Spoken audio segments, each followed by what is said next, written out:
I'm a comparative psychologist. My background is in primatology, in cognition and behavior, and I'm from the University of Michigan, Dearborn.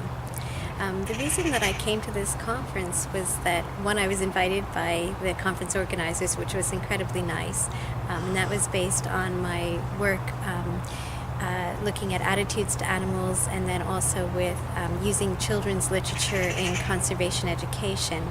And I've been absolutely delighted to be at this conference because of the interdisciplinary nature of the conference, which has been just amazing, having people from all different perspectives. So we have vets, we have people in public policy, we have people who work in the government, we have people who work in children's literature, we have educators, and we have scientists, social scientists, and natural scientists who have come together to examine how people view animals, what is cruelty, how do we stop cruelty, what does it mean for an animal to suffer, what is animal sentience, and what should we base our ethical decisions on, and how do we create an ethical framework. And so it's been absolutely fascinating.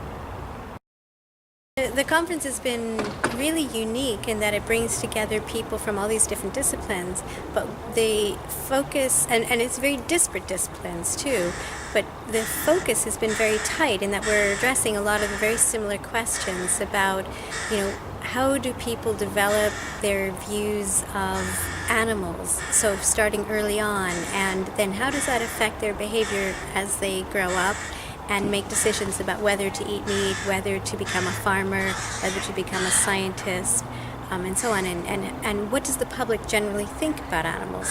And how do we, as people who focus on reducing or eliminating animal cruelty, how do we deal with the public and what their perceptions are of animals? And how do we make them care about these topics? And so it's been absolutely fascinating and really, really insightful and motivating for me to be here, and I think for some of the other conference goers to be here and to experience this. It's been a very, very unique conference.